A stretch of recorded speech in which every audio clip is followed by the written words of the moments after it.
സാധാരണ ഒരു അധ്യാപകനായിട്ട്. എൻ്റെ പേര് ഷുഹൈബാണ്, തിരുവേഗപ്പുറയാണ് സ്വദേശം.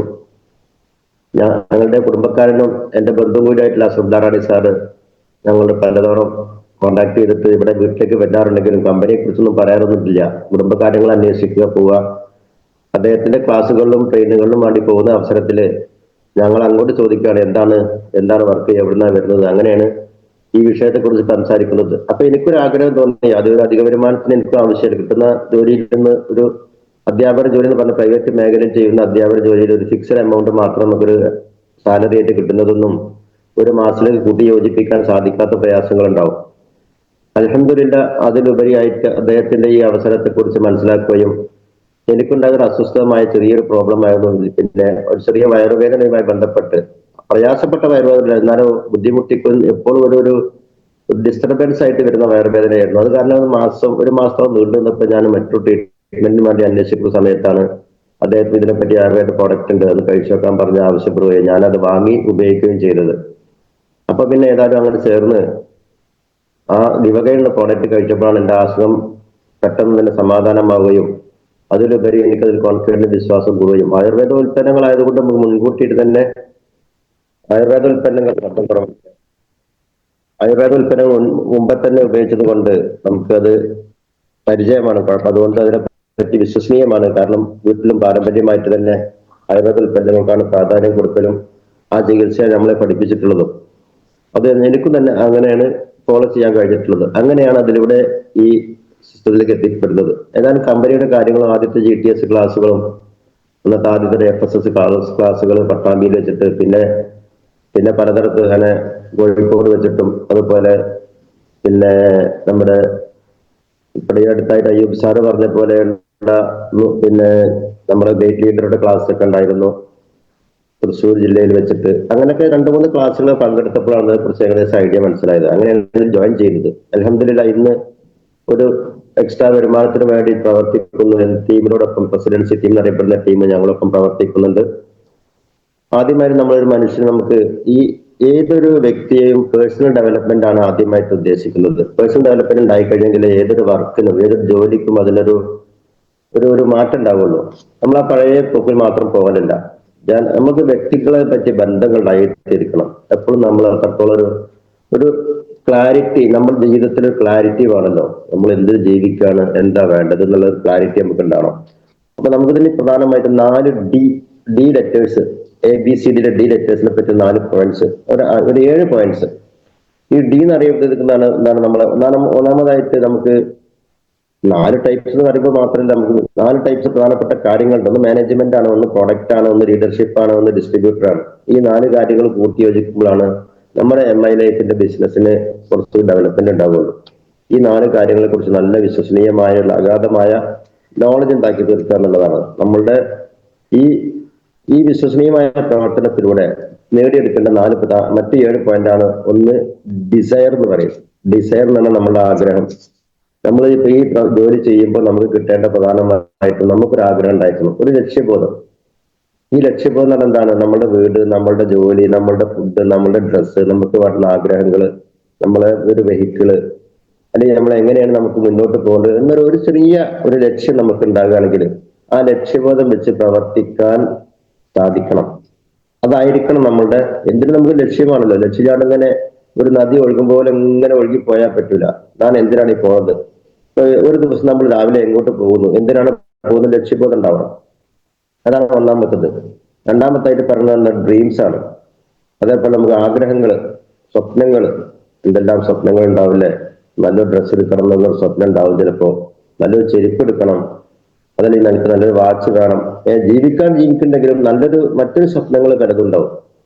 സ്വപ്നങ്ങള് അങ്ങനെ കുറെ സ്വപ്നങ്ങൾ ഉണ്ടായിരിക്കും. ആ സ്വപ്നത്തിനും വേണ്ടിയിട്ടുള്ളൊരു മനസ്സിൽ എപ്പോഴും ഉണ്ടായി തീർന്നത് എങ്ങനെയായാലും അതിലേക്ക് ദൈവതമ്പുരാൻ നമുക്ക് അതിലേക്ക് എത്തിക്കുന്നതാണ്. അപ്പോ ആ സ്വപ്നം വെച്ചുകൊണ്ടൊരു തീരുമാനം എടുക്കുക.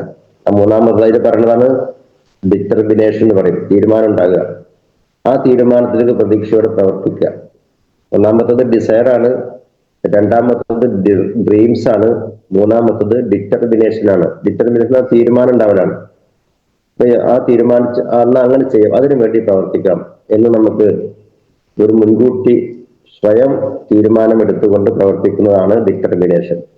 പിന്നെ ഡെഡിക്കേഷൻ എന്ന് പറയും. നാലാമത്തെ പോയിന്റ് ഡെഡിക്കേഷൻ. ഡെഡിക്കേഷൻ എന്ന സമർപ്പണമാണ്. നമ്മൾ ചെയ്യുന്ന പ്രവർത്തനങ്ങളൊക്കെ അതിലേക്ക് വേണ്ടി ആത്മാർത്ഥമായിട്ട് പരിപൂർണമായിട്ട് ആ ജോലിയിലേക്ക് വിജയം ഉറപ്പാക്കുന്നത് വരെ നമ്മൾ കഠിനാധ്വാനം ചെയ്ത് പ്രവർത്തിക്കുക എന്നുള്ളതാണ്. അപ്പൊ പൂർണ്ണമായിട്ട് സമർപ്പിക്കുന്നതോട് കൂടി നമുക്കൊരു വിജയം ഉറപ്പായി കിട്ടും. നമ്മൾ എന്താണോ ഉദ്ദേശിക്കുന്നത് പ്രവർത്തിക്കുന്നത്, നമ്മൾ എന്തിനാണ് ഉദ്ദേശിക്കുന്നത്, അതിലേക്ക് എത്തിപ്പെടും. ഞാനൊക്കെ ഒരു ഉദാഹരണം പറയാച്ചാൽ, ഞങ്ങൾ ഈ അധ്യാപന ജോലിക്കിടയിൽ തന്നെ ഗൾഫിലേക്കൊന്ന് പോകണം, എങ്ങനെ വേണം, നല്ലൊരു അക്കൗണ്ടന്റ് ജോലി ലഭിക്കണം എന്നൊരു ആഗ്രഹം എനിക്കുണ്ടായിരുന്നു. എന്റെ ലൈഫിന്റെ എക്സ്പീരിയൻസ് പറയാണ്. ഈ അക്കൗണ്ടന്റ് ജോലി എന്ന് അറിയപ്പെടുമ്പോൾ ഗവൺമെന്റ് ജോലിയിലുള്ള അക്കൗണ്ടന്റ് അല്ല, ഗൾഫിലൊക്കെ ഏതെങ്കിലും സൂപ്പർ മാർക്കറ്റുകളിലോ ഏതെങ്കിലും കമ്പനികളിലോ. കാരണം ഡിഗ്രി വരെ പഠിച്ച കുട്ടികൾക്ക് എന്തെങ്കിലുമൊക്കെ ഒരു ഓപ്പർച്യൂണിറ്റി ഇല്ലാതിരിക്കില്ല. അപ്പൊ എന്നോട് എന്റെ ജ്യേഷ്ഠൻ, അന്നത്തെ കാലത്ത് ജ്യേഷ്ഠൻ ഗൾഫിലുണ്ട്, വലിയ ജ്യേഷ്ഠൻ മരണപ്പെട്ടു പോയി, ഇർഹമുള്ള. അദ്ദേഹത്തിന്റെ ഉപദേശപ്രകാരം പറഞ്ഞു, ഈ കമ്പ്യൂട്ടർ കോഴ്സ് എന്തെങ്കിലും പഠിച്ചിട്ട് അക്കൗണ്ടൻസ് എന്തെങ്കിലും പഠിക്കാൻ നോക്കും, എന്തെങ്കിലും ഒരു താൽക്കാലികമായ കോഴ്സ്. അങ്ങനെയാണ് ആ ആഗ്രഹം എനിക്ക് വളർന്നു വരികയും ഞാൻ ഈ ജോലിക്കടയിലൂടെ കമ്പ്യൂട്ടർ എഡ്യൂക്കേഷൻ കുറച്ചൊരു 4 മാസം 5 മാസമൊക്കെ കമ്പ്യൂട്ടർ എഡ്യൂക്കേഷൻ പഠിക്കാൻ പോയി. അന്നത്തെ സോഫ്റ്റ്വെയർ ചെറിയ അക്കൗണ്ടന്റിന്റെ ചെറിയ പ്രോഗ്രാമുകളൊക്കെ പഠിച്ച് എടുത്ത് അതിന് ശേഷമാണ് അങ്ങനെ ഒരു വിസ തയ്യാറായിട്ട് ഒരു വിസ ഉണ്ടെന്ന് അന്വേഷിക്കുകയും അതിന് ഇന്റർവ്യൂ അറ്റൻഡ് ചെയ്തുകൊണ്ടാണ് അങ്ങനെ ഗൾഫിൽ പോയി 8 വർഷം കമ്പനിയുടെ അക്കൗണ്ടന്റ് ആയി ജോലി ചെയ്യുന്നത്. അപ്പൊ ഞാൻ പറഞ്ഞു വരുന്നത്, അന്ന് എനിക്ക് ഒരിക്കലും ഒരു സാധിക്കും തോന്നിയില്ല. കാരണം എങ്ങനെയാണ് അക്കൗണ്ടന്റ് ആയിട്ട് ജോലി ചെയ്യുക? കാരണം എന്റെ മേഖല അതല്ല. ഞാൻ ആ മാത്തമാറ്റിക്സിൽ കുറച്ച് ഡള്ളാണ്. എന്നാലോ മറ്റുള്ള കാര്യങ്ങൾ ആർട്സിൽ എനിക്ക് നല്ല എക്സ്പീരിയൻസ് ആണ്. അപ്പൊ ആർട്സ് എടുക്കുന്ന ആൾ എങ്ങനെയായിരുന്നു ഒരു മാത്സുമായി ബന്ധപ്പെട്ട അക്കൗണ്ടന്റ് എങ്ങനെയാണ് കൈകാര്യം ചെയ്യുന്നത് ഒരു ടെൻഷനായിരുന്നു. പക്ഷെ നമ്മുടെ ഡിറ്റർമിനേഷൻ, നമ്മുടെ ഡെഡിക്കേഷൻ അതിലേക്ക് എത്തിച്ചു എന്നുള്ളതാണ്. അൽഹംദുലില്ലാഹ് അങ്ങനെയാണ് ഞാൻ വിദേശത്ത് പോയി ജോലി ചെയ്യേണ്ട ആവശ്യം ഉണ്ടായത്. പിന്നെ നമുക്ക് ആവശ്യപ്പെട്ട ഡെഡിക്കേഷൻ ശേഷം ഡിസിപ്ലിൻ ആണ്. ഡിസിപ്ലിൻ നല്ല രീതിയിൽ നമ്മൾ കൈകാര്യം ചെയ്യണം. ഡിസിപ്ലിൻ ആണ് വെറും അച്ചടക്കത്തോടെ ഇരിക്കലല്ല, എല്ലാ പ്രവർത്തനങ്ങളും ഡിസിപ്ലിൻ, ലിമിറ്റ് വെച്ച് പ്രവർത്തിക്കണം എന്നുള്ളതാണ് ഡിസിപ്ലിൻ. എല്ലാ മേഖലയിലും ഡിസിപ്ലിൻ ഉണ്ടായിരിക്കണം. അതേപോലെ ആറാമതായി പറയുന്നത്, 5ാമത്തെ ഡിസിപ്ലിൻ ആണെങ്കിൽ 6ാമത്തത് എന്താണ്? ഡയറക്ഷനാണ്. ഡയറക്ഷൻ, ദിശാബോധത്തോടെ പ്രവർത്തിക്കുക എന്നുള്ളതാണ്. ദിശാബോധമാണ് ഡയറക്ഷൻ എന്ന് വെച്ചാൽ നമ്മൾ ചെയ്യുന്ന പ്രവർത്തനങ്ങളിൽ വളരെ വ്യക്തത ഉണ്ടായിരിക്കാൻ അർത്ഥം. പിന്നെ 7ാമത്തേതാണ് ഡ്യൂപ്ലിക്കേഷൻ ആണ്. ഡ്യൂപ്ലിക്കേഷൻ എന്ന് പറയുമ്പോൾ നമുക്കറിയാം, നമുക്ക് ഒരുപാട് ലീഡേഴ്സ് ഒരുപാട് മാർഗനിർദ്ദേശങ്ങൾ പറഞ്ഞു തന്നിട്ടുണ്ട്. നമ്മളൊരു കമ്പനിക്ക് നമ്മൾ ജോയിൻ ചെയ്യുമ്പോൾ നമ്മൾ സ്പോൺസർ ആയിട്ട് വന്ന ലീഡറാണ് നമുക്ക് എല്ലാ നിർദ്ദേശങ്ങളും തരാം. ആ ലീഡറുടെ പറയുന്ന ആ ഡയറക്ഷനിലൂടെ അദ്ദേഹം തരുന്നത് മാത്രമേ നമുക്ക് കമ്പനിയുടെ സിസ്റ്റത്തിൽ ചെയ്യാൻ പറ്റുള്ളൂ. നമ്മൾ ഇഷ്ടത്തിൽ ജീവിക്കുന്നത് വേറെ, അല്ലെങ്കിൽ കമ്പനിയുടെ സിസ്റ്റം എങ്ങനെ ചെയ്തെങ്കിലും വിജയിക്കുള്ളൂ. വിജയിക്കുന്ന രീതി പറഞ്ഞു തരുമ്പോൾ നമ്മൾ ആ രൂപത്തിൽ പോകണം. പിന്നീട് നമ്മൾ എന്തായിരിക്കണം? നല്ലൊരു മനുഷ്യനായി മാറണം. നല്ലൊരു മനുഷ്യനാകാൻ മനുഷ്യത്വം ഉള്ളത് വളരെ പ്രധാന ഘടകമാണ്. നമ്മൾ ഏതൊരു പ്രയാസപ്പെട്ട നമ്മൾ ഒരു കമ്പനി ചെന്ന് പ്രവർത്തിക്കുമ്പോൾ അവരുടെ പറയുന്ന നിർദ്ദേശങ്ങൾ നന്നായിട്ട് കേൾക്കണം. ഒരു കസ്റ്റമറെ കണ്ട് സംസാരിക്കുമ്പോൾ കസ്റ്റമറുടെ പ്രോബ്ലംസ് നമ്മൾ നന്നായിട്ട് ഇരുന്ന് കേൾക്കണം. ഒരു പ്രശ്ന പരിഹാരത്തിന് വേണ്ടിയിട്ട് ധാരാളം പ്രശ്നങ്ങൾ ഉണ്ടായിരിക്കും. എനിക്കൊക്കെ പണ്ട് അനുഭവം ഉണ്ടായിരുന്നത്, കുട്ടികളുടെ നമ്മളൊരു അധ്യാപന മേഖലയിലാവുമ്പോൾ കുട്ടികളുടെ ഇടയിലാവുന്ന പ്രയാസങ്ങളും പ്രശ്നങ്ങളൊക്കെ ഉണ്ടാകുമ്പോൾ നമ്മൾ നേരെ ചെന്നിട്ട് ആക്ഷൻ എടുക്കലല്ല. 2 കുട്ടികളുടെയും പ്രയാസങ്ങൾ പറയുന്ന കുട്ടികളുടെ പ്രശ്നങ്ങൾ നമ്മൾ കേൾക്കണം. അതിന് നമ്മൾ തീരുമാനം കാണണം എന്നുള്ളതാണ്. ആ പ്രശ്നം കേൾക്കുന്ന ആളായിരിക്കുക. അതേപോലെ നമ്മൾ സത്യസന്ധത, അതുപോലെ വിശ്വാസത, വിനയത്വം ഉണ്ടായിരിക്കുക. വിനയത്വം ഉണ്ടായിരിക്കുക എന്നൊക്കെ പറയുമ്പോൾ വിനയത്വത്തിന്റെ കാര്യം നമ്മൾ എപ്പോഴും തന്നെ ഏതൊരാൾ എന്തൊക്കെ പറഞ്ഞാലും ശരി അതിലൊരു ലിമിറ്റ് വെച്ചിട്ട് വിനയത്തോട് കൂടിയിട്ട് ഡീൽ ചെയ്യുക എന്നുള്ളതാണ്. ഈ വിനയത്വത്തിന് പ്രധാനമായിട്ട് പറയുമ്പോൾ ചെറിയൊരു കഥ ഓർമ്മ വരികയാണ്. ഞാൻ ബോറടിപ്പിക്കല്ല. ചെറിയൊരു കഥ ഞാൻ എടുത്ത് പറഞ്ഞിട്ടുണ്ടോ എനിക്ക് സംശയമുണ്ട്. അമ്പലമുറ്റത്തുണ്ടായിരുന്ന വലിയൊരു ആൽമരത്തില് ഒരു ആൽമരം ഉണ്ടായിരുന്നു. അമ്പലമുറ്റത്തുള്ള വലിയ ആൽമരം അടിച്ചു കൊഴുത്ത് വലിയ കൊമ്പുകളും ചില്ലകളായിട്ട് പറന്നു നിൽക്കുന്ന ആൽമരത്തിന് വലിയ അഹങ്കാരമായിരുന്നു അത്ര. വിനയത്തിന്റെ വിപരീത വാക്കാണ് അഹങ്കാരം. വിനയുള്ള ആൾക്കാരും അഹങ്കാര ആൾക്കാരും രണ്ട് രീതിയിലാണ്. അപ്പൊ ആൽമരത്തിന് ഭയങ്കര അഹങ്കാരാണ്. ആൽമരം എപ്പോഴും ചെറു മരങ്ങളൊക്കെ ഇങ്ങനെ പരിഹസിക്കുമായിരുന്നു. എപ്പോഴും കളിയാക്കിയിട്ട് ഞാനാണ് ഇവിടുത്തെ വലിയ പിന്നെ മരം വൃക്ഷങ്ങൾ ഇട്ടുപെടുത്ത് ഞാനാണ്, എന്നെ കവച്ചു വെക്കാൻ ആരുമില്ല എന്നിങ്ങനെ ചെറിയ ആൾക്കാരിങ്ങനെ ചെറിയ മരങ്ങളെ പലപ്പോഴും പരിഹാസ രൂപേണ സംസാരിച്ചിരുന്നു എന്നാണ്. പക്ഷെ എന്നിരുന്നാലും അതൊക്കെ കേട്ടുകൊണ്ടിരിക്കുന്ന പല മരങ്ങളും സഹിക്കുമ്പോൾ ഒരു പുൽക്കൊടി വന്നിട്ട് പറഞ്ഞു, നിങ്ങൾ വലിയ ആളാവൊന്നും വേണ്ട, നിങ്ങളെപ്പോലെ വലുതാവാൻ ഞങ്ങൾക്ക് കഴിയില്ല, എന്നാൽ ഞങ്ങളെപ്പോലെ ചെറുതാവാൻ നിങ്ങൾക്ക് കഴിയില്ല, അതുകൊണ്ട് വലിയ എല്ലാവരും പരിഹരിച്ചത് അത്ര നല്ലതൊന്നല്ല എന്ന് ഈ ചെറിയ പുൽക്കൊടി ഒന്ന് പറഞ്ഞപ്പോ ആൽമരത്തിന് ദേഷ്യം വന്നിച്ച്, ഇത്ര പോലെ ചെറിയ പുൽക്കൊടി നീ എന്നെ ഞങ്ങളെ പരിഹസിക്കാൻ വന്നിക്കുക, ഉപദേശിക്കാൻ വന്നിക്കുക, പോയി മാറി നിൽക്കടാണ്. അങ്ങനെ അവനെ പുറന്തള്ളി പോയി പറഞ്ഞയച്ചു. അപ്പോഴാണ് പിന്നീട് ചെറിയൊരു ഇളം കാറ്റ് ഇങ്ങനെ വീശുന്നത്. ഈ ഇളം കാറ്റ് വീശി വീശി കാറ്റ് വലുതായി കുറച്ചധികമായി കൊടുങ്കാറ്റായി മാറി. കൊടുങ്കാറ്റ് മാറി വന്നപ്പോ കൊടുങ്കാറ്റിലൂടെ ഈ ആൽമരത്തിന്റെ കട പുഴകാൻ തുടങ്ങി. കാരണം ഏത് കൊടുങ്കാറ്റിൽ ഏത് മരങ്ങളും പുഴകും. അങ്ങനെ ആൽമരത്തിന്റെ കട പുഴകി ചില്ലകളൊക്കെ കടകടകടേനെ പൊട്ടിച്ചാടി. അങ്ങനെ ആൽമരം കടപുഴകി താഴെ വീണു, നിലം പതിച്ച് കരഞ്ഞ് ഭയങ്കര കരച്ചിൽ കഴിയുമ്പോഴാണ് പുൽക്കൊടിയെ എടുത്ത് കാണുന്നത്. പുൽക്കൊടി അപ്പോഴോ ഈ ഏത് കൊടുങ്കാറ്റിനെയും തല വണങ്ങിക്കൊണ്ട് ഇങ്ങനെ സ്വീകരിച്ചു കൊണ്ട് ഇങ്ങനെ പോവാണ്. ഇത്ര പുറത്ത് വന്നാലും പുൽക്കൊടിക്ക് ഒരു പ്രശ്നമില്ല. പുൽക്കൊടി വീണ്ടും എഴുന്നേറ്റ് നിൽക്കും.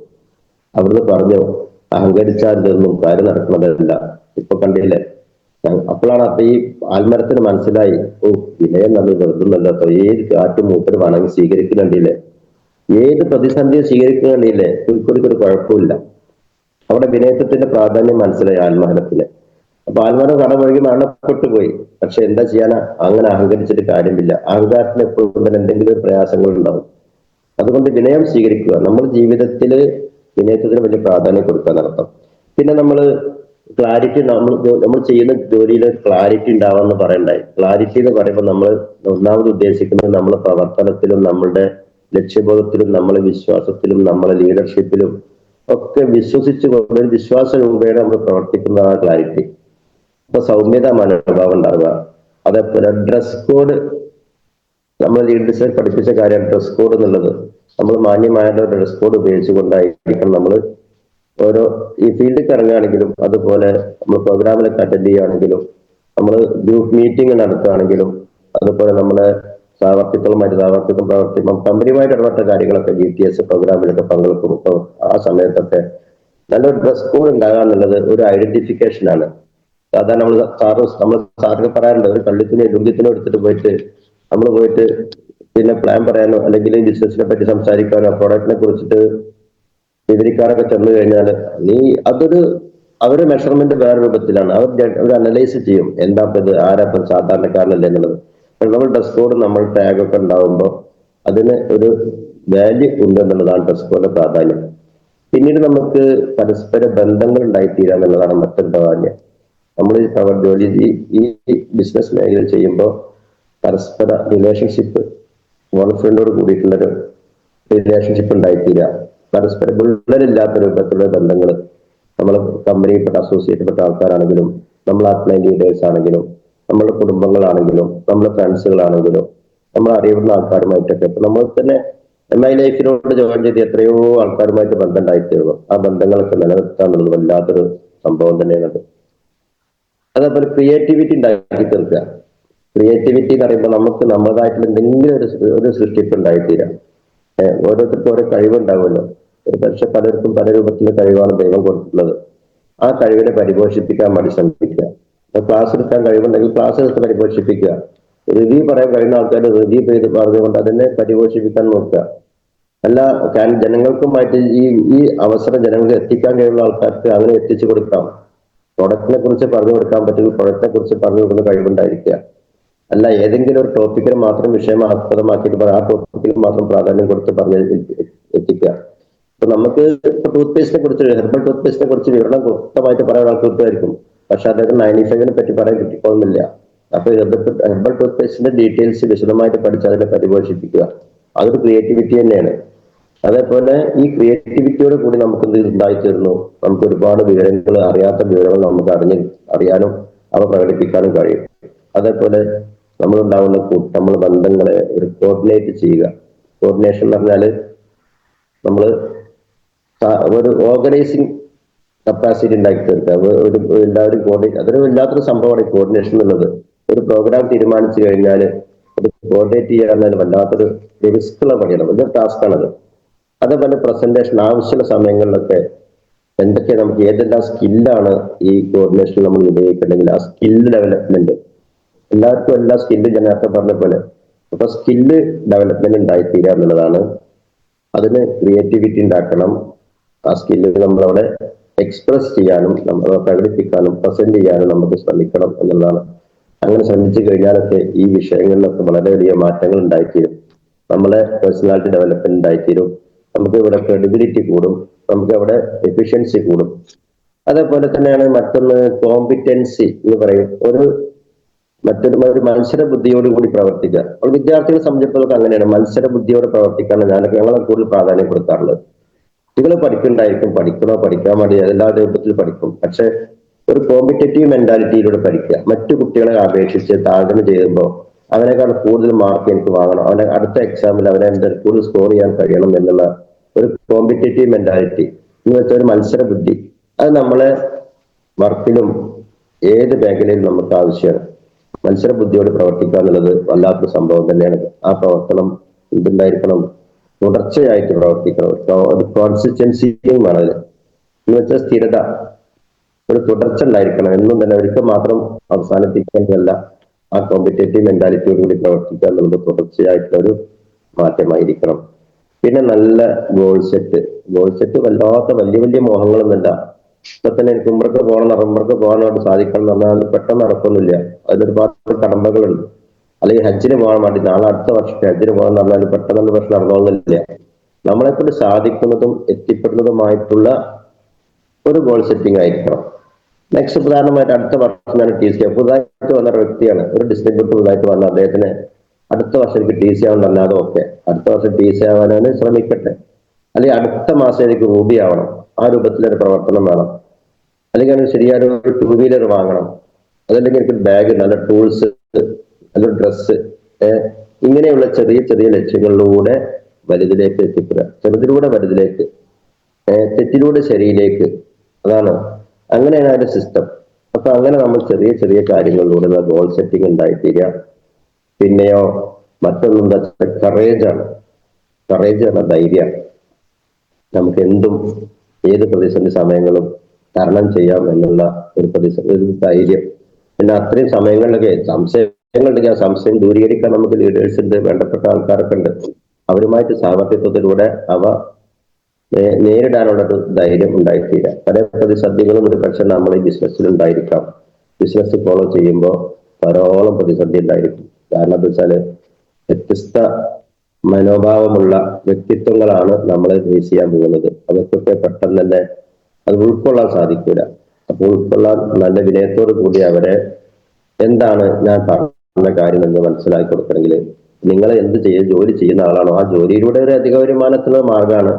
താല്പര്യമുണ്ടെങ്കിൽ ഉൾക്കൊള്ളാം, അല്ലെങ്കിൽ തള്ളാം എന്ന് പറയാം.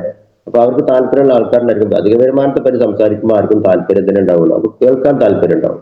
അങ്ങനെ പറഞ്ഞ് മനസ്സിലാക്കി കൊടുത്തിട്ട് ആവശ്യമുള്ള ക്ലാസ്സുകൾക്ക് നോൺ ലിങ്കുകളും അതേപോലെ നമ്മുടെ വീക്ക്ലി ക്ലാസ്സുകൾ, GTS ക്ലാസ്സുകളിലേക്കൊക്കെ എത്തിപ്പെടാൻ അവരെ ക്ഷണിക്കുകയും ഒരു ഫോളോ അപ്പിലൂടെ മാത്രമേ അവരെ പഠിപ്പിക്കാൻ പറ്റുള്ളൂ. പിന്നെ വേണമെങ്കിൽ ഫോൺ ചെയ്തിട്ടും കാണുമ്പോഴും ചെന്നിട്ടും സംസാരിച്ചിട്ടും ഓരോ വിഷയങ്ങൾ ഓരോന്ന് പറയുന്നത് എല്ലാം കൂടി ഒരുക്കണം. അപ്പൊ കൂടി പറഞ്ഞു കൊടുത്താൽ എല്ലാം കൂടി കൺഫ്യൂഷൻ ആവും. 1-2 കാര്യങ്ങൾ, ഒരു പ്രോഡക്റ്റ് കൊടുത്തിട്ടോ ഒരു ടൂത്ത് പേസ്റ്റോ അല്ലെങ്കിൽ ഒരു ഇൻഹീലറോ ഇതിന്റെ പ്രയാസങ്ങൾ ഉണ്ടാകുമ്പോൾ അങ്ങനെ കൊടുത്തത് അതിലൂടെ മാറ്റം വരുമ്പോഴാണ് അവർക്ക് ഇതിന്റെ വിശ്വാസ്യത ഉണ്ടായിത്തീരുക. അപ്പൊ അങ്ങനെ അവർക്ക് മനസ്സിലാക്കി കൊടുത്തു കഴിഞ്ഞാൽ എങ്ങനെ തീർച്ചയായിട്ടും തന്നെ അതിൽ നല്ല ഒരു ധൈര്യത്തോടു കൂടി പ്രവർത്തിക്കാൻ അവർ കഴിയും. അപ്പൊ നമ്മള് ഇതിലെന്താ വെച്ചാൽ പറയുമ്പോൾ വെൽനസ് ഉൽപ്പന്നങ്ങളാണ് ഞങ്ങൾ കൊടുക്കുന്നത്. വെൽനസ് ഉൽപ്പന്നങ്ങൾ എന്നാൽ എന്താണ് എന്നുള്ളത് ആദ്യം പറഞ്ഞു കൊടുക്കണം. ISRO 9001 അംഗീകാരമുള്ള ഉൽപ്പന്നങ്ങൾ അത്രയും നല്ല, പിന്നെ ഒരു അവാർഡ് ലഭ്യമായിട്ടുള്ള 1919-ലും 24-ലൊക്കെ ഈ കഴിഞ്ഞ 24 വരെ അതിന്റെ അംഗീകാരം അവാർഡ് ലഭ്യമായിട്ടുണ്ട്. എന്തുകൊണ്ടാണ് അങ്ങനെ കിട്ടുന്നത്? അതിന്റെ ക്വാളിറ്റി ഉള്ളത് കൊണ്ട് തന്നെയാണ്. Quality ISO. അപ്പൊ അതിന്റെ ക്വാളിറ്റി ഉള്ളത് കൊണ്ടാണ് ഇങ്ങനെ അവാർഡ് കിട്ടുന്നത് എന്നുള്ള കാര്യം കൂടി പറഞ്ഞു കൊടുക്കണം. ഒരു പക്ഷേ അവാർഡ് എന്താണെന്നും ISO എന്താണെന്നും ഒരു പക്ഷേ കേൾക്കുന്ന വ്യക്തിക്ക് അറിഞ്ഞോളം എന്നില്ല, അറിയുന്നതുകൊണ്ടായിരിക്കും കേട്ടോ. അപ്പൊ അങ്ങനെയുള്ള ഉൽപ്പന്നങ്ങൾ കൊടുക്കുന്നത് വെൽനസ് എന്ന് പറയുമ്പോൾ ഇൽനെസ് ഇല്ലാതിരിക്കാനാണ്, അസുഖമില്ലാതിരിക്കാനാണ്, പ്രതിരോധ ശേഷി ഇല്ലാതായിരിക്കാനെന്ന് പറയണം. ഈ പ്രതിരോധ ശേഷി എന്ന് പറയുമ്പോൾ അതിലേക്ക് പക്ഷേ ഒരു പക്ഷെ കൺഫ്യൂഷൻ തോന്നിയിരിക്കുക, എന്താ പ്രതിരോധ ശേഷി ഉണ്ടായിത്തീരാന് ഒരുപാട് കാരണം ഇല്ലാതിരിക്കാൻ ഒരുപാട് കാരണങ്ങളുണ്ട്. പ്രതിരോധ ശേഷി ഇല്ലാതിരിക്കാൻ ഒരുപാട് കാരണങ്ങളുണ്ട്. ഈ കാരണങ്ങൾ പരിശോധിക്കേണ്ടി അത് നമ്മൾ മനുഷ്യ ജീവിതം നമ്മൾ ഇങ്ങനെ പോകുമ്പോൾ എന്തെല്ലാം പ്രശ്നങ്ങളുണ്ട് എന്നുള്ള ഒരു ചെറിയൊരു ആരോഗ്യ ഹെൽത്ത് ക്ലാസ്, ഒരു ചെറിയൊരു ഹെൽത്ത് കെയർ ഒരു കൊടുത്താൽ മതി. അങ്ങനെയാണ് നമ്മൾ ജീവിക്കേണ്ടത്. ഇപ്പൊ കഴിഞ്ഞ ദിവസം എന്റെ സുഹൃത്ത് ഇതേപോലെ നമുക്ക് അതിനെ ജിലേബി വിൽക്കുന്ന കടയിൽ നിന്ന് അടുത്തുനിന്ന് നിസ്കരിച്ച് വരുമ്പോ അറിയാം നമുക്ക് ജിലേബി വാങ്ങാന്ന്.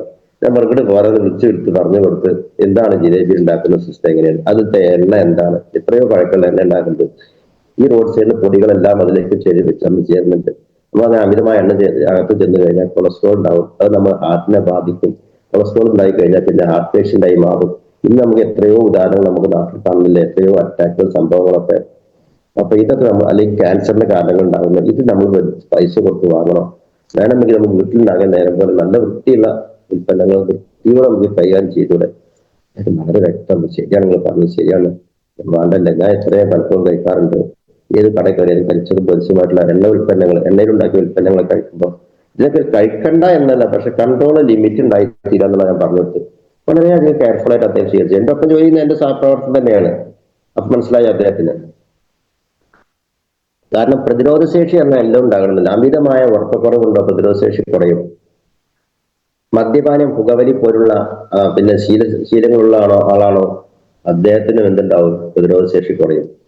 അതുപോലെ പൊല്യൂട്ടഡ് എൻവയോൺമെന്റ് ഉണ്ടായിത്തീരുക എന്ന് വെച്ചാൽ നമ്മളെ കീടനാശിനി ഉപയോഗിച്ചിട്ടുള്ള വസ്തുക്കൾ ഉപയോഗിക്കുക, പുകപടലങ്ങള്, എന്നും പുകപടലങ്ങളും പൊടി പടലങ്ങളും അങ്ങനെയുള്ള ഒരു അറ്റ്മോസ്ഫിയർ ഉള്ള സ്ഥലത്താണോ അവർക്കും തന്നെ ഈ പ്രതിരോധ ശേഷി കുറയും. കാരണം നമുക്കറിയാം ക്ലോറികളൊക്കെ വർക്ക് ചെയ്യുന്ന അടുത്തുള്ള ആൾക്കാർക്കൊക്കെ ചുമ വിട്ടു പോകില്ല, അവർക്ക് അലർജി പ്രശ്നങ്ങൾ കൂടുന്നു പറഞ്ഞേക്കാം.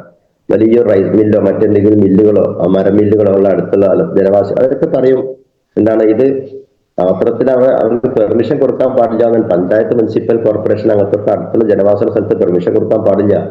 പക്ഷെ അതൊക്കെ ഇന്നത്തെ കാലത്ത് സ്വാധീന മൂലങ്ങളും പണത്തിന്റെ മുകളിലും അവയെ പെർമിഷൻ എടുക്കുകയാണ്. അതുപോലെ തന്നെയാണ് ശരിക്കും സൂര്യാഘാതം സംഭവിച്ചു കഴിഞ്ഞാലും ഈ സൂര്യാഘാതത്തിന് അമിതമായിട്ടുള്ള സൂര്യാഘാതം സംഭവിച്ച ആൾക്കാർക്ക് എന്തുണ്ടായിത്തീരും, പ്രതിരോധ ശേഷി കുറയും. അതുപോലെ മൊബൈൽ ടവർ റേഡിയേഷൻസ് ഒക്കെ, മൊബൈൽ ടവർ ഒക്കെ ഉണ്ടാക്കുന്ന സ്ഥലത്ത് തന്നെ വ്യക്തമായ പരിശോധന നടത്തിയിട്ട് ഉണ്ടാക്കാൻ പറ്റുള്ളൂ. നമ്മൾ ധാരണസ്ഥാന്റെ അടുത്ത് തന്നെ വലിയ മൊബൈൽ ടവർ ഉണ്ട്, കുറച്ച് അകലെ കൊണ്ടായിട്ട് ഉണ്ടാക്കി. ജനങ്ങൾ പലരും എതിർക്കും, ജനങ്ങൾ എതിർക്കുന്നത് കൊണ്ടാണ് അതിന്റെ റേഡിയേഷൻ വല്ലാത്തൊരു വിഷയമാണ്. അപ്പൊ ഇതൊക്കെ ഇങ്ങനെയുള്ള പ്രശ്നങ്ങളിലൂടെ നമ്മൾ ജീവിച്ചു പോണത്. നമ്മൾ ചുറ്റുഭാഗം തന്നെ ഇന്ന് നിയമത്തിനും വകുപ്പിനും നമ്മുടെ ചുറ്റുഭാഗത്ത് വലിയ പ്രാധാന്യമില്ല. കാരണം അതേത് വലിയ നിയമമാണെങ്കിലും ആ നിയമത്തിൽ കോടതി കയറി അഞ്ചോ ആറോ അല്ലെങ്കിൽ ഒരു മാസമോ അദ്ദേഹത്തെ ജയിലടച്ചാല് ഒരു മാസം ശേഷം അദ്ദേഹം പുറത്തു വരുന്ന നിയമമാണ് നമ്മളെ ഇന്ത്യൻ നിയമം. ചുരുക്കി പറഞ്ഞാൽ ഇന്ത്യൻ ജുഡീഷ്യൽ സമ്പ്രദായം താളം തെറ്റിയ കാലഘട്ടമാണ് മക്കളെ. അതുകൊണ്ട് നമ്മൾ എന്ത് ചെയ്യുക, നമ്മളെ ഹെൽത്ത് ശ്രദ്ധിക്കുക. അപ്പൊ അത്തരത്തിലുള്ള ഈ ആരോഗ്യ പരിപാലനം നമ്മൾ സ്വന്തം എത്തിക്കാനൊക്കെ ഈ ഇമ്മ്യൂണിറ്റി പവർ ഉണ്ടാക്കാനും ഇതേപോലെ നമ്മളെ ഹൃദയാഘാതം പോലുള്ള അസുഖങ്ങളൊക്കെ ഉണ്ടാക്കാതിരിക്കാനൊക്കെ നമ്മൾ പ്രോഡക്റ്റുകൾ ഉപയോഗിക്കാനാണ് ഏറ്റവും വലിയ പ്രധാനം. അത് ജനങ്ങളിലേക്ക് എത്തിക്കുകയും ചെയ്യുക. ഇപ്പൊ വെൽഹാർട്ട് നമ്മൾ ഉപയോഗിക്കുന്ന വെൽഹാർട്ട് ഏറ്റവും ഉത്തമമായ ഉൽപ്പന്നമാണ്. നമുക്കറിയാം വെൽഹാർട്ടിന്റെ പ്രാധാന്യം. നല്ല ഹാർട്ട് എന്ന് പറയുമ്പോൾ തന്നെ നമുക്ക് എപ്പോഴും ജനനം മുതൽ മരണം വരെ അത് ഇങ്ങനെ പ്രവർത്തിച്ചു കൊണ്ടിരിക്കുന്ന ഒരു നല്ല മസിൽ പവർ ഉള്ള സാധനമാണ്. സ്ട്രോങ് മസിൽസ് ആണ് ഇതിന്റെ പ്രധാനം. ഈ നല്ലൊരു ഹൃദയത്തിന് നല്ല ഇതുണ്ടായിരിക്കണം, സ്ട്രോങ് മസിൽസ് ഉണ്ടായിരിക്കണം. മസിൽസ് എന്ന പേശികളൊക്കെ. അതേപോലെ ബ്ലോക്കേജുകൾ ഇല്ലാതിരിക്കണം. ബ്ലോക്ക് പറഞ്ഞാൽ ഈ രക്തത്തിന്റെ പ്രവാഹത്തിൽ ഒരു തടസ്സം ഉണ്ടാവാൻ പാടില്ല. അതുണ്ടാകുമ്പോഴാണ് നമുക്ക് എന്തുണ്ടാവുന്നത്, ഹാർട്ട് അറ്റാക്ക് പോലത്തെ പ്രശ്നങ്ങൾ ഉണ്ടായിത്തീരുന്നത്. നല്ല ബ്ലോക്കേജ് ഇല്ലാത്ത ഒരു അവസ്ഥ നമ്മളുടെ ഹൃദയത്തിൽ ഉണ്ടായിരിക്കണം. ഏതൊരു മനുഷ്യനും ഹൃദയം അനിവാര്യമാണ്. ഏറ്റവും പ്രധാനപ്പെട്ട ഒരു അവയവമാണ് ഹൃദയം. അപ്പൊ ഹൃദയം ഇല്ലാണ്ട് ഒരിക്കലും തന്നെ അവർക്ക് ജീവൻ മുന്നോട്ട് കൊണ്ടുപോകാൻ കഴിയില്ല. ആരോഗ്യമുള്ള ഈ ഹൃദയത്തിന് ആരോഗ്യമുള്ള ധമനികൾ വേണം. ധമനികൾ എന്ന് പറഞ്ഞാൽ രക്തക്കുഴലുകൾക്ക് നല്ല ബലം ഉണ്ടായിരിക്കണം. ബലമില്ലാത്ത രക്തക്കുഴലുകൾക്ക് പൊട്ടലും അതുപോലെ പ്രശ്നങ്ങളൊക്കെ ഉണ്ടായിത്തീരും. അതുപോലെ നമ്മുടെ ഹൃദയത്തിന്റെ പേശികൾക്കും ഈ രക്തക്കുഴലുകൾക്കും നല്ല എന്തുണ്ടായിരിക്കണം, പിന്നെ നീർക്കെട്ടില്ലാത്ത അവസ്ഥ. മറ്റു പ്രശ്നങ്ങളോ നീർക്കെട്ടോ വീക്കങ്ങളോ അതിൽ മറ്റു ഇൻഫെക്ഷനുകളോ ഇതൊക്കെ ഇല്ലാതിരിക്കണം. അതൊക്കെ ഉണ്ടാകുന്നത് നമ്മുടെ നിത്യജീവിത ശൈലിയുള്ള ആഹാര രീതിയിലൂടെയാണ് ഉണ്ടായിത്തീരുന്നത്. അപ്പൊ അതിനൊക്കെ നമ്മൾ നിയന്ത്രിക്കണമെങ്കിൽ എന്ത് വേണം, അതായത് പറഞ്ഞ ലക്ഷണങ്ങൾ നമുക്ക് കാണാം. അങ്ങനത്തെ പ്രശ്നങ്ങളുണ്ടോ, അറ്റാക്കുമായി ബന്ധപ്പെട്ടതോ ബ്ലോക്കുമായി ബന്ധപ്പെട്ട വിഷയങ്ങൾക്കൊക്കെ നമുക്ക് ഈ ഞാൻ താഴെ പറഞ്ഞ ലക്ഷണങ്ങൾ നോക്കാൻ മതി. പ്രധാനമായിട്ടും പലപ്പോഴും ശ്വാസ തടസ്സം ഉണ്ടായിത്തീരുന്നുണ്ടോ, നെഞ്ചുവേദന ഉണ്ടാകാറുണ്ടോ? ഒരു കാരണം കൂടാതെ ഛർദിക്ക് വൊമിറ്റിങ്ങിനുള്ള ടെൻഡൻസി ഉണ്ടാവാറുണ്ടോ? അതുപോലെ ഇടയ്ക്കൊക്കെ വേർക്കല്, തലകറക്കം, അതേപോലെ ഇതൊക്കെ അങ്ങനെയൊക്കെ ഉണ്ടാകുമ്പോൾ നമ്മൾ മനസ്സിലാക്കുക ഹൃദയത്തിലും ഒരു കാർഡിയോളജിയെ കണ്ട് ചെക്ക് ചെയ്യണം എന്നുള്ളതാണ്. കാർഡിയോളജിസ്റ്റ് എന്ന് പറഞ്ഞാൽ ഹൃദയത്തിന്റെ സ്പെഷ്യലിസ്റ്റ് ഡോക്ടറാണ്.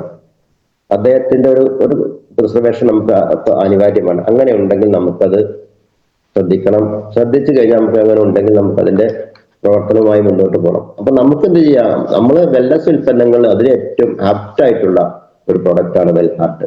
വെൽഹാർട്ട് എന്ന് പറയുമ്പോൾ അവിടെ ഹാർട്ട് കേട്ടാണ് നമ്മൾ പറഞ്ഞത്. ഹാർട്ട് എന്ന് പറയുമ്പോൾ കലമാന്റെ പേരാണ്. കലമാനൻ എപ്പോഴും തുള്ളിച്ചാടിക്കൊണ്ടുള്ള ഒരു വ്യക്തി, ഒരു മൃഗമാണ്. അതേപോലെ നമ്മുടെ ഹൃദയം എപ്പോഴും പ്രവർത്തിച്ചു കൊണ്ടിരിക്കുകയാണെന്നുള്ളതാണ്. പ്രധാനമായിട്ട് ഹൃദയത്തിനെ പറ്റി പറയുമ്പോൾ ഞാൻ അതിന്റെ വെൽഹാർട്ടിന്റെ സൂചന മാത്രം പറഞ്ഞുകൊണ്ട് ഞാൻ സ്ഥലം വിടാം. കാരണം വെൽഹാർട്ട് ഇന്ന് നമുക്ക് എല്ലാതും ആവശ്യമുള്ള പ്രോഡക്റ്റ് ആണെങ്കിലും വെൽഹാർട്ട് കുറച്ച് പ്രാധാന്യം കൊടുക്കണം. ഞാൻ നിരന്തരം കഴിച്ചുകൊണ്ടിരിക്കുകയാണ്. ഇപ്പൊ അടുത്ത പൊട്ട് വാങ്ങാനായി കഴിഞ്ഞു. നമുക്ക് ഇന്ന് റമദാൻ മാസം വരാൻ പോകും. നോമ്പ് കാലഘട്ടങ്ങളിലൊക്കെ നമ്മൾ കഴിക്കുന്ന ആഹാരത്തിലൊന്നും ഒരു ശ്രദ്ധ ഉണ്ടാവില്ല. നോമ്പ് തുറന്ന ഉടനെ സമയത്ത് ഫ്രീ ആയിട്ട് നമ്മൾ ആമാശയത്തിലേക്ക് പ്രത്യേകിച്ചും എണ്ണ ഉൽപ്പന്നങ്ങളൊക്കെ നമ്മൾ ഒഴിവാക്കലാണ് ഏറ്റവും ബെറ്റർ. കാരണം അതൊക്കെ എളുപ്പത്തിൽ നമുക്ക് ബാധിക്കും. കൊളസ്ട്രോൾ അടിഞ്ഞുകൂടും. അമിതമായ കൊളസ്ട്രോൾ അടിഞ്ഞുകൂടി കഴിഞ്ഞാൽ തന്നെ അത് രക്തസമ്മർദ്ദത്തിലേക്കും അത് ബ്ലോക്കിലേക്കും എത്തിപ്പെടുന്നുള്ളതാണ്. അപ്പൊ നമ്മൾ എന്ത് ചെയ്യണം? നമ്മൾ ഹൃദയത്തിന്റെ പ്രധാനമായിട്ടുള്ള ആവരണങ്ങളെ സംരക്ഷിക്കണം. പ്രധാനമായിട്ടും ഹൃദയത്തിന് 4 അറകളുണ്ടെങ്കിലും 3 പാളികളുണ്ട്, കവറിങ്. അതിന് പറയും ഒന്ന് പെരികാർഡിയം, അതേപോലെ മയോകാർഡിയം, എൻഡോകാർഡിയം എന്ന് പറയാം. ഈ 3 അവയവങ്ങളാണ് ഹൃദയത്തിനുള്ളത്. ഈ 3 അവയവങ്ങളും വളരെ ശ്രദ്ധിച്ചിട്ടാണ് ഹൃദയം പ്രവർത്തിക്കുന്നത്. അതിനെ പ്രൊട്ടക്ട് ചെയ്യാൻ നമുക്ക് ഈ വെൽഹാർട്ട് വളരെ യൂസ്ഫുൾ ആണ്. കാരണം വെൽഹാർട്ടിൽ അടങ്ങിയിട്ടുള്ളത് നീർമരുത്, ഉലുവ, പുഷ്കരമൂലം, അതേപോലെ ശതാവരി, ചിറ്റാമൃത് ഇങ്ങനെയുള്ള ആയുർവേദ മരുന്നുകളാണ് അതിൽ അടങ്ങിയിട്ടുള്ളത്, അത് ചേർക്കുന്നത്. അതുകൊണ്ട് നമുക്ക് എന്ത് ചെയ്യാം? ഈ നീർമരുത് പറഞ്ഞാൽ വളരെ പ്രോപ്പറായിട്ടുള്ള ഫങ്ഷൻ, ഹൃദയത്തിന്റെ പ്രവർത്തനങ്ങളെ പ്രോപ്പറായിട്ട് ഡയറക്റ്റ് ആക്ഷൻ ശരിയായി കൊടുക്കാൻ സാധിക്കുന്ന ഒരു ഔഷധ മൂലമാണ് നീർമരുത്. അപ്പൊ നീർമരുതിന്റെ അതിന്റെ കണ്ടന്റ് അതിലുണ്ട്, ഇൻഗ്രീഡിയന്റ് അതിലുണ്ട്. അതുകൊണ്ട് നമുക്ക് ധൈര്യമായിട്ട് കഴിക്കാം. ഉലുവ എന്ന് പറഞ്ഞാൽ രക്തത്തിലെ ചീത്ത കൊളസ്ട്രോളുകളെ നേർത്ത് മാറ്റി കൊണ്ടുവരും, നോർമലാക്കി തീരും. ചീത്ത കൊളസ്ട്രോൾ ഉണ്ടായി തീരാൻ പാടില്ല. ചീത്ത കൊളസ്ട്രോൾ നോർമലാക്കുന്ന ഉത്തമ ഔഷധമാണ് ഉലുവ. ലഭിതങ്ങളുടെ കാലത്തിന്റെ ഉലുവയെ പറ്റി പ്രാധാന്യം പറയാറുണ്ട് എന്നാണ് ചില ഗ്രന്ഥങ്ങളൊക്കെ പറയുന്നത്. ഉലുവയുടെ പ്രാധാന്യം മനസ്സിലാക്കിയാൽ ഒരു മലയോളം നിങ്ങൾ ഉലുവ കഴിക്കുന്ന റസൂൽ എന്ന് പറഞ്ഞിട്ടുണ്ട്. അപ്പോ അത്രത്തോളം പ്രാധാന്യമുണ്ട്. നമുക്കൊക്കെ ഡെയിലി യൂസ് ചെയ്യാൻ പറ്റിയ ഉലുവ. കാരണം എന്താണ്? രക്തത്തിലെ ഈ ചീത്ത കൊളസ്ട്രോളുകൾ എപ്പോഴും നോർമലാക്കിയിട്ട് പുറന്തള്ളപ്പെടുന്നതാണ്. അതേപോലെ പുഷ്കരമൂലം എന്ന് പറയുന്നതാണ് അതിന്റെ ഒരു ഇലാസ്റ്റിസിറ്റി മെയിൻറ്റെയിൻ ചെയ്യാൻ സാധിക്കും നമ്മുടെ ശരീരത്തിന്റെ ഈ രക്തക്കൊഴലുകൾക്കും അതുപോലെ ഹൃദയത്തിനും. ഇലാസ്റ്റിറ്റി അത് സന്തുലിതാവസ്ഥമായി എപ്പോഴും സ്പ്രെഡ് ചെയ്യാനും കുറക്കാനും ഇല്ല, അങ്ങനെ അതിന് സാധിക്കുന്ന ഒന്നാണ് പുഷ്കരമൂലം. ശതാവരി എന്നറിയപ്പെടുന്നത് ശതാവരിക്കിഴങ്ങ് ഇപ്പോഴുള്ള കാലത്തൊക്കെ നമ്മൾ കൊണ്ടാണ് ശതാവരിക്കിഴങ്ങ് കഷായത്തിലേക്ക് മരുന്ന് ചേർക്കാൻ വേണ്ടിയിട്ടൊക്കെ. എന്താണ്? നല്ല ഫ്രീ റാഡിക്കലാണ് ഈ ശതാവരിക്കിഴങ്ങ്. നമ്മുടെ ടെൻഷന്, സ്ട്രെസ് ഒക്കെ ഇല്ലാതാക്കുക. ആന്റി ഓക്സിഡന്റിൽ അടങ്ങിയിട്ടുള്ള ഒരു പ്രധാനപ്പെട്ട പ്രോഡക്റ്റ് ആണ് എന്ത്? ശതാവരിക്കിഴങ്ങ്. അത് നമ്മളെ ഈ വെൽഹാർട്ടിൽ ചേർക്കുന്നുണ്ട് എന്നുള്ളതാണ്. അതേപോലെ തന്നെ ചിറ്റമൃത് ആന്റി വൈറൽ ആണ്. ബാക്ടീരിയൽ ഫംഗ്ഷന്, ബാക്ടീരിയൽ ആയിട്ടുള്ള ഇൻഫെക്ഷൻ ഒക്കെ ഇല്ലാതിരിക്കാൻ സഹായിക്കുന്ന, ഇൻഫെക്ഷന്റെ പ്രശ്നങ്ങൾ ഉണ്ടാകണമെങ്കിൽ അതൊക്കെ ചിറ്റമൃത് ഉൾപ്പെട്ടത് കൊണ്ട് നമുക്ക് അത് യൂസ്ഫുൾ ആണ്. അത്രത്തോളം ഫലപ്രദമായിട്ടുള്ള ഒരു സിദ്ധ ഔഷധമാണ് ചിറ്റാമൃത്. കാരണം നമ്മൾ മറ്റ് കഷായങ്ങളിലും മറ്റു മരുന്നുകളിലൊക്കെ ചേർക്കുന്ന ഒന്നാണ്. രാവജപ്രാസത്തിലും അതുപോലെ മറ്റു ചില പ്രോഡക്റ്റിലൊക്കെ അതിന്റെ കണ്ടന്റ് ഉണ്ട്. അപ്പൊ എന്നാലോ ഇതൊക്കെ കഴിക്കുന്നതുകൊണ്ട് നമുക്ക് ഗുണം എന്താ? രക്തത്തിലെ ചീത്ത കൊളസ്ട്രോളുകൾ കുറയ്ക്കുകയും നല്ല കൊളസ്ട്രോളുകൾ കൂട്ടുകയും ചെയ്യുന്നുള്ളതാണ്. സ്ഥിരം കഴിക്കുന്ന ആൾക്കാരാണെങ്കിൽ ഇതിനെ ഈ ചീത്ത കൊളസ്ട്രോൾ ഇല്ലാതായി തന്നെ ഹൃദയത്തിന്റെ പ്രശ്നം സൂപ്പറാണ്. ഒരു പ്രശ്നം ഉണ്ടാവില്ല. അതേപോലെ രക്തക്കുഴലുകൾക്ക് ബലം കൊടുക്കുക, കട്ടി കൂട്ടുക എന്നുള്ളതൊക്കെ ഈ മരുന്നുകൾ, ഈ ഇൻഗ്രീഡിയൻസിന്റെ സ്ഥിരമായിട്ട് ഒരു 3-4 മാസമൊക്കെ ചെല്ലുമ്പോൾ അതിന്റെ എഫക്ട് ഉണ്ടാവും. കാരണം നമുക്ക് അത്രത്തോളം കണ്ടന്റ് അതിൽ എടുക്കുന്നതാണ്. അതൊക്കെ ആർക്ക് കൊടുക്കാൻ പറ്റും, ആർക്ക് കൊടുക്കാൻ പാടില്ല എന്നത് ശ്രദ്ധിക്കണം. പ്രത്യേകിച്ച് ഇപ്പോൾ ഒരു അറ്റാക്ക് ഒക്കെ ഉണ്ടായിക്കഴിഞ്ഞാൽ പേഷ്യന്റ് ആണ് നമ്മൾ ചെന്നിട്ട് വേഗം കഴിച്ചോണ്ട് കൊടുക്കൊന്നും വേണ്ട. അങ്ങനെ കൊടുക്കാൻ പറ്റില്ല. കാരണം അവർ അറ്റാക്ക് ഉണ്ടായിക്കഴിഞ്ഞാൽ അവർക്ക് ഡോക്ടർ കൊടുക്കുന്ന രക്തത്തെ പ്യൂരിഫൈ ചെയ്ത് രക്തം ഇങ്ങനെ സ്പീഡിൽ ഫ്ലോ ചെയ്യാൻ വേണ്ടി കൊടുക്കുന്ന ആസ്പിരിൻ പോലുള്ള ഒരു ഗുളിക അവർ കൊടുക്കാറുണ്ട്. ആസ്പിരിൻ കഴിക്കുന്നവർക്കാണ് ഇത് കൊടുക്കേണ്ട ആവശ്യമില്ല എന്നുള്ളതാണ്. കാരണം ചിലത് സ്ഥിരമായിട്ട് കഴിക്കുന്ന ആൾക്കാർ ആസ്പിരിൻ അവർക്ക് പിന്നെ രക്തത്തിന്റെ ഫ്ലോ സ്പീഡാക്കാൻ വേണ്ടി കൊടുക്കുന്നതാണ്. അത് ഒരിക്കലും തന്നെ നിർത്താൻ പറ്റില്ല. അപ്പൊ അങ്ങനത്തെ നമ്മൾ പെട്ടെന്ന് കൊടുത്തിട്ട് അതിന്റെ പ്രശ്നം വരുത്താൻ പാടില്ല എന്നാണ്. അതുപോലെ സ്ട്രോങ് മസിൽസ്, സ്ട്രോങ് മൈൻഡ്, ഇതൊക്കെ നമുക്ക് അതിലൂടെ കിട്ടുന്നതാണ്. നമ്മുടെ മനസ്സിൽ തന്നെ സ്വസ്ഥത കിട്ടും, നല്ല പേശികൾക്ക് ബലം കിട്ടും. ഒരു തരത്തിലും അടിഞ്ഞുകൂടാൻ പറ്റാത്ത പ്ലാറ്റ്ലെറ്റുകൾ അടിഞ്ഞുകൂടാൻ പറ്റാത്ത പ്രവർത്തനമാണ് നമുക്ക് നമ്മളത് ആവശ്യം. പ്ലാറ്റ്ലെറ്റ് പറഞ്ഞാൽ ചീത്ത കൊളസ്ട്രോളുകൾ, അങ്ങനത്തെ ബാക്ടീരിയകളോ ഇൻഫെക്ഷനോ ഇല്ലാതിരിക്കലാണ് നമുക്ക് ആവശ്യം. അത്തരത്തിലുള്ള ഒരു പ്രവർത്തനം കിട്ടാൻ ഈ നമ്മുടെ ഹാർട്ട് വളരെ അനിവാര്യമാണ്. അതേപോലെ തന്നെയാണ് നല്ല strong blood vessels. Blood vessels പറഞ്ഞാൽ രക്തധമനികളാണ് കേട്ടോ. അതിനും ബലം തന്നെയാണ് ചീറ്റിലും പൊട്ടലില്ലാതെ അല്ലെങ്കിൽ ഏതൊരു ഭാഗത്ത് ഇന്നൊക്കെ അങ്ങനെ അതിന് അത് കട്ടി കൂടുമ്പോൾ അതിന്റെ പ്രശ്നങ്ങൾ വരുമ്പോഴും അതിൽ അടഞ്ഞ ഒരു കൊളസ്ട്രോൾ കൂടുമ്പോഴാണ് ത്രെഡ് ഇട്ട് കൊടുക്കുന്നത്. ഈ ആന്റിപ്ലാസ് പോലത്തെ ഈ സർജറിക്കൊക്കെ ത്രെഡാണ് ഇട്ട് കൊടുക്കുന്നതിന്റെ ഇടയിൽ. ഈ ത്രെഡിന്റെ ക്വാളിറ്റിയാണ് നമ്മൾ മനസ്സിലാക്കേണ്ടത്. അപ്പൊ ത്രെഡ് ഹോസ്പിറ്റലിലൊക്കെ പോയിട്ട് ഇങ്ങനത്തെ പ്രശ്നങ്ങൾ ഉണ്ടാകുമ്പോൾ നിങ്ങൾ ഏത് ത്രെഡാണ് ഇടുന്നത് എന്നുള്ളത് നമ്മൾ ചോദിച്ചറിയണം. കാരണം അവരൊക്കെ ഉണ്ടാകുന്ന ക്വാളിറ്റി കുറവ് ത്രെഡ് ആണെങ്കിൽ ഒരു 6 മാസമേ ഗ്യാരണ്ടി ഉണ്ടാവുള്ളൂ. ത്രെഡ് നന്നെങ്കിൽ മാത്രം ഇതിനെ വികസിപ്പിച്ച് നിർത്താനാണ്. നമ്മുടെ രക്തധമനികളെ ഏത് ഭാഗത്താണോ പ്രശ്നം വരുന്നത് ആ ഭാഗത്തേക്ക് വികസിപ്പിച്ചെടുക്കാൻ വേണ്ടി ഒരു ത്രെഡ് ഇട്ട് കൊടുക്കലാണ് ചെയ്യുന്നതാണ്. അപ്പൊ നല്ല പ്രോപ്പർ സർക്കുലേഷൻ വേണം. പ്രോപ്പർ സർക്കുലേഷൻ ഉള്ളപ്പോഴാണ് ഇത് പ്രവർത്തനക്ഷമമാകുന്നത്. അപ്പോഴാണ് നമുക്ക് എപ്പോഴും ബ്ലഡ് സ്പ്രേ ചെയ്യുന്നത്. പിന്നെ 4 അറകളാണ് പറയണ്ടായി. മനുഷ്യ ശരീരത്തിന്റെ ഹൃദയത്തിന് 4 അറകളാണ്. ഒന്ന് വലത് ആർട്ടിക്കിള്, അതേപോലെ വലത് വെൻട്രിക്കിള്, ഇടത് ആർട്ടിക്കിള്, ഇടത് വെൻട്രിക്കിള്. ഇങ്ങനെ ശക്തമായ മസിൽസ് ഉള്ള അവയവമാണ്. വളരെ സ്വയം ചുരുങ്ങുകയും സ്വയം അതേപോലെ വികസിക്കുകയും ചെയ്യുന്ന, രക്തം പമ്പ് ചെയ്യുമ്പോൾ സ്വയം വികസിക്കുകയും ചുരുങ്ങുകയും ചെയ്യുന്ന ഒരു പ്രവർത്തനമാണ് ഹൃദയത്തിനുള്ളത്. അപ്പൊ അതുകൊണ്ട് നമ്മൾ എപ്പോഴും ഈ ശരീരത്തിന്റെ ഒട്ടാകെ രക്തം എത്തിക്കുന്ന പ്രവർത്തനമാണ് ഹൃദയത്തിനുള്ളത് എന്ന് മനസ്സിലാക്കണം. നമ്മളെ കാൽപാദം മുതൽ ശിരസ് വരെ നമ്മൾ ശരീരത്തിലേക്ക് ഹൃദയമാണ് പമ്പ് ചെയ്യുന്നത്. ഒരു മോട്ടോറിനെ പോലെ ഇങ്ങനെ പ്രവർത്തിക്കുക എന്ന് പറയുമ്പോൾ അതെങ്ങാനും നിലച്ചു കഴിഞ്ഞാൽ നമ്മളെ കാര്യം പോയി. അപ്പൊ അതിനെ പ്രൊട്ടക്ട് ചെയ്യാന്നുള്ളത് നമുക്ക് എല്ലാവരും ഓർമ്മിക്കണം. എല്ലാവർക്കും തന്നെ ഈ ഏത് പ്രോഡക്റ്റ് കഴിക്കുന്നത് കൂടി വെൽ ഹാർട്ട് നമുക്ക് ഒരു മാസത്തില് അല്ലെങ്കിൽ ഒരു മാസത്തിൽ ഒരെണ്ണെങ്കിലും കഴിക്കണം എന്ന് എന്റെ അഭിപ്രായം. അതല്ലെങ്കിൽ 2 മാസം 3 മാസത്തിൽ ഒരെണ്ണെങ്കിലും കഴിക്കുക. കാരണം നമ്മൾ ഇതില് ഹൃദയത്തിൽ ഓക്സിജൻ സ്വീകരിച്ചുകൊണ്ട് രക്തം വഴി എല്ലാ ഭാഗത്തേക്കും പോഷകങ്ങളും ശരീരത്തിന്റെ എല്ലാ ഭാഗത്തേക്കും ഇത് എത്തിക്കുന്നത് ഹൃദയമാണ്. രക്തത്തിലൂടെ എത്തിക്കുകയാണ് ഓക്സിജൻ സ്വീകരിച്ചുകൊണ്ട്. അതുപോലെ ഈ ഒരു ദിവസം ഏകദേശം 1,00,000 തവണയാണ് ശരിക്കും ഹൃദയം പമ്പ് ചെയ്യുന്നത്. ഒരു ദിവസം അത്രത്തോളം മിനിറ്റ് ഓരോ സെക്കൻഡും നമുക്ക് അതിന്റെ പൾസ് അറിയാം.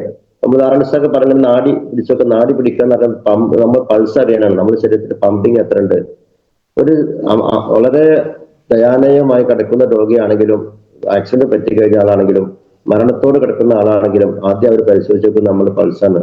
അവർ നമ്മളെ വിരലിലൂടെ വെച്ചിട്ട് അവർ ECG പരിശോധിച്ച് വെക്കുന്നു. എന്ന് വെച്ചാൽ ECG പറഞ്ഞാൽ ഇലക്ട്രോ കാർഡിയോഗ്രാം എന്നാണ് ഉദ്ദേശിക്കുന്നത്. മരണപ്പെട്ട ആളെ മരിച്ചു എന്ന് സ്വീകരിക്കണമെങ്കിലും അദ്ദേഹത്തിന് ഹൃദയം പമ്പ് ചെയ്യുന്നുണ്ടോ എന്നുള്ളൊരു ഈ പരിശോധന നടത്താറുണ്ട്. അപ്പൊ അത്രയും പ്രാധാന്യമുള്ളതാണ് നമ്മുടെ ഈ ഹൃദയം എന്നുള്ളതാണ്. അപ്പൊ ഹൃദയത്തെ പ്രൊട്ടക്ട് ചെയ്യുക, ഹൃദയത്തെ സംരക്ഷിക്കുക എന്നുള്ളത് ഏതൊരു മനുഷ്യന്റെയും പ്രധാന ദൗത്യമാണുള്ളത്. ഇങ്ങനെയുള്ള വിഷയങ്ങൾ നമ്മൾ പഠിച്ചുകൊണ്ട് ഏതൊരു വ്യക്തിക്കും പറഞ്ഞു കൊടുത്താലും അദ്ദേഹത്തിന് ഇത് സ്വീകാര്യമായിരിക്കും എന്നുള്ളതാണ് ഞാൻ വിശ്വസിക്കുന്നത്. നമ്മൾ കൊടുക്കാറുണ്ട്. ചിലർക്ക് വില കാരണം ചിലർക്ക് എന്ത് ചെയ്യും, അതാ പിന്നെ ആവാന്ന് പറയുമ്പോൾ. പക്ഷെ അത് അങ്ങനത്തെ നമ്മൾ വല്ലാതെ ബുദ്ധിമുട്ടിക്കേണ്ട ആവശ്യം വാങ്ങിയാൽ മതി. വിഷയം പറഞ്ഞ് മനസ്സിലാക്കി കൊടുക്കുക നമ്മുടെ ദൗത്യം. അതുകൊണ്ട് ഇത്രയും പറഞ്ഞ കൂടുതൽ നിർദ്ദേശിക്കുന്നില്ല. ഇത്രയും പറഞ്ഞുകൊണ്ട് ഏകദേശം സമയമാകാൻ തുടങ്ങി. ഇനി കുറെ കാര്യങ്ങൾ പറയാനുണ്ട്. ഇപ്പൊ വേറെയും വിഷയങ്ങൾ പറയാനും ഇഷ്ടംപോലെ പറയാനും സമയക്കുറവാണ്. അതെല്ലാവർക്കും ഇങ്ങനെയുള്ള ഒരു വെൽഹാർട്ട് സ്ഥിരമായിട്ട് പറഞ്ഞു കൊടുക്കാനും വെൽഹാർട്ട് ഉപയോഗിക്കുവാനും നമ്മൾ നിർദ്ദേശിക്കുകയാണെങ്കിൽ തീർച്ചയായിട്ടും നമുക്ക് ബിസിനസ്സിലൂടെയും ആരോഗ്യത്തിലൂടെയും സന്തോഷത്തോടെയും മുന്നോട്ട് പോകാൻ സാധിക്കും. എല്ലാ കാലഘട്ടങ്ങളിലും ഇത് നമുക്ക് യൂസ് ചെയ്യാം. അതാണ് ഏറ്റവും വലിയ പ്രത്യേകത. ഇന്ന ഒരു തണുപ്പ് സീസൺ നോക്കിയിട്ടൊന്നല്ല കൊടുക്കേണ്ടത്. അപ്പൊ അത്രയും പ്രത്യേകിച്ചും ഇന്നത്തെ സാഹചര്യങ്ങളിൽ നമുക്ക് സ്പൈറുല ഗോൾഡ് ഒക്കെ നോമ്പൊക്കെ വരുമ്പോ ആഹാരത്തിന്റെ പ്രതിഫലം കിട്ടുന്ന ഏറ്റവും നല്ല സ്വാധീനം കിട്ടുന്ന ശരീരത്തിന് ഏറ്റവും നല്ല ക്ഷീണം ഇല്ലാതാക്കാനൊക്കെ സ്പൈറുല ഗോൾഡ് ഒക്കെ നമ്മൾ യൂസ് ചെയ്യുക. എല്ലാം നോമ്പ് വരുമ്പോഴും സ്പൈറുല ഗോൾഡ് കഴിക്കുക. ഇതൊക്കെ നല്ലൊരു കാര്യമാണ്. ഇൻഷാ അല്ലാഹ് ഞാൻ കൂടുതൽ ദീർഘിപ്പിക്കുന്നില്ല.